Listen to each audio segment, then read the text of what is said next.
Okay, with this video, I wanted to kind of discuss some of the stuff that mental health patients in this state have to deal with. The medical care at OFC, there's almost no medical care.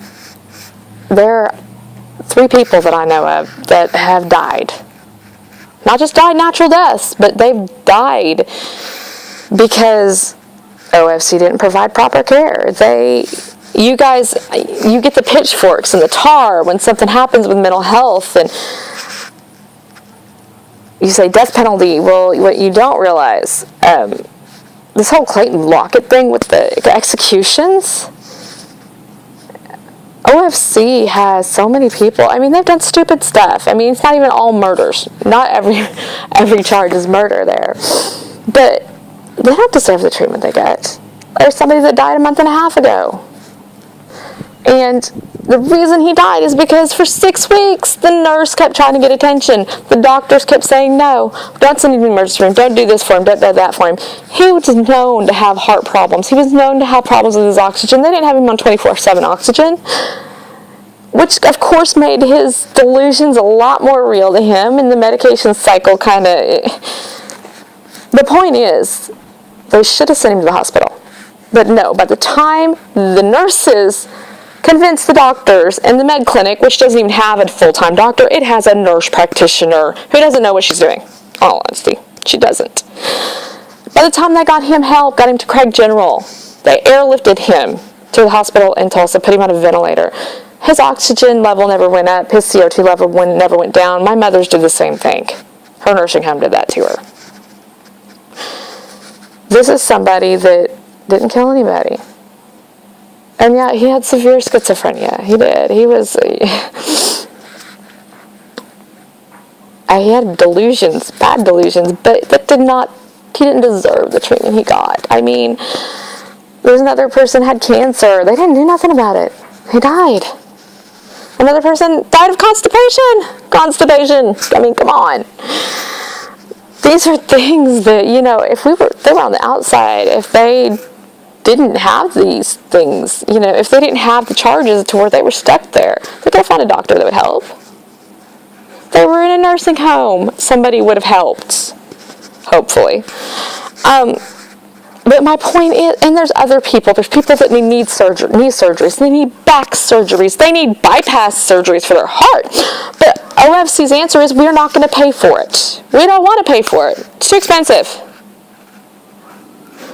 So they suffer.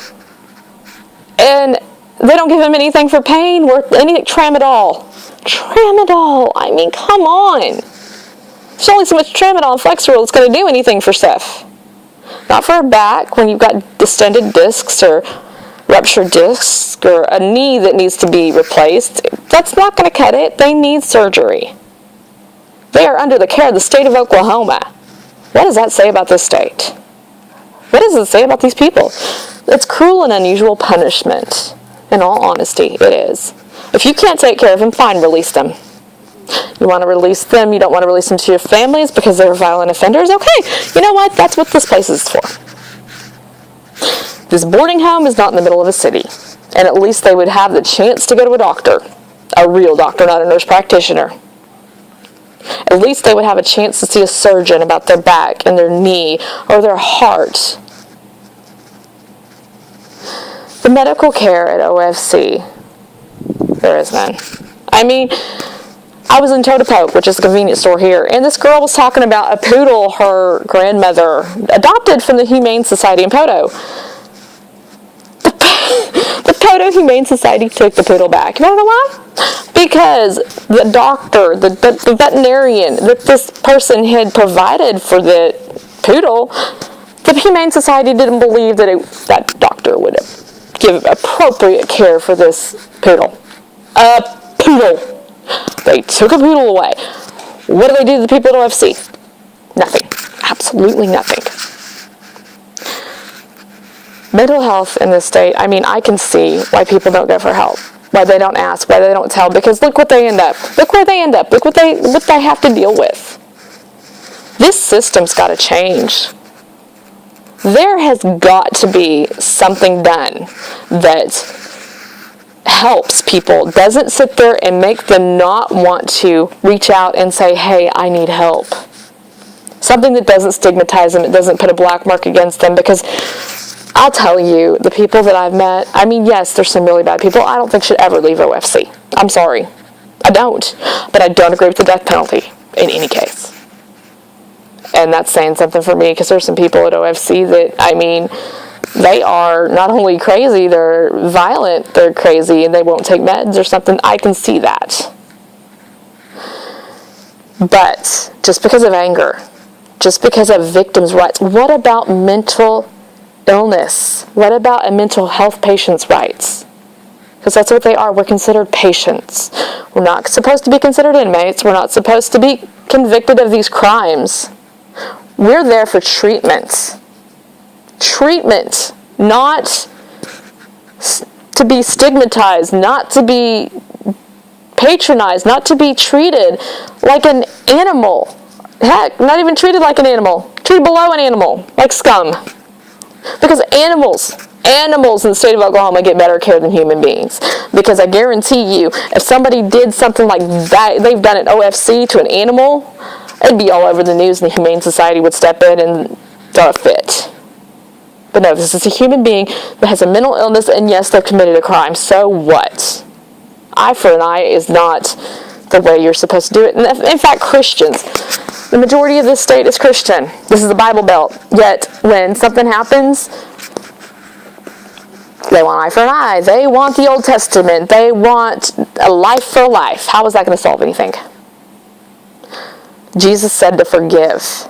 All of the Christians out there, I do challenge you, because all you do, when something happens that you don't believe, you jump off that bandwagon, you get on your own, you decide, I think this person should die. Well, guess what? They shouldn't. If that was your dad, if that was your brother, if that was your uncle, or your spouse, or your wife, or your sister, or your daughter, your son, your best friend, if that was you, would you want him to die? A life for a life. That's only taking somebody's life just because of a mental illness, and that's no better than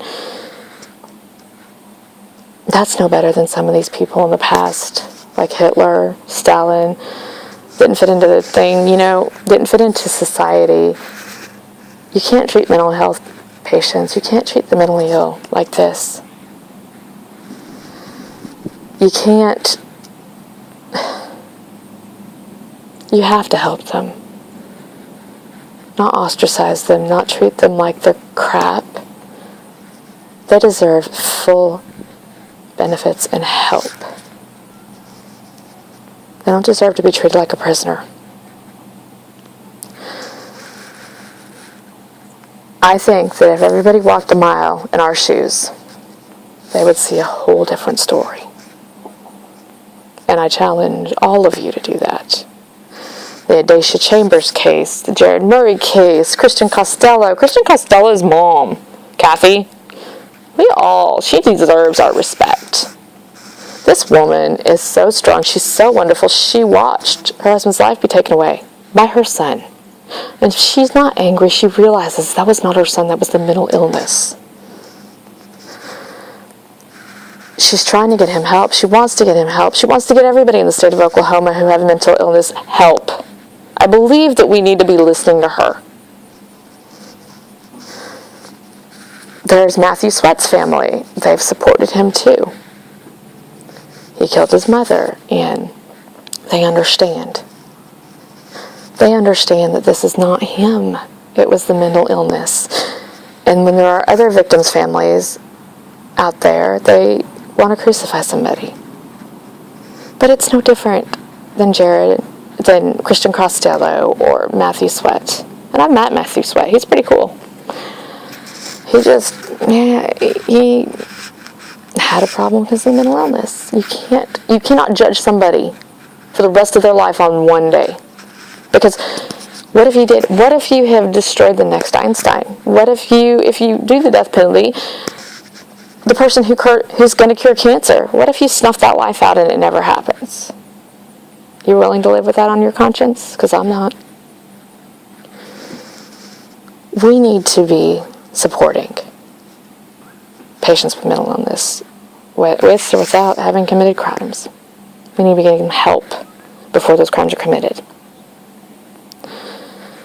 There needs to be a solution to this, and we need to all get together, and we need to all pray, forgive, and use our hearts, because that's what needs to be done here.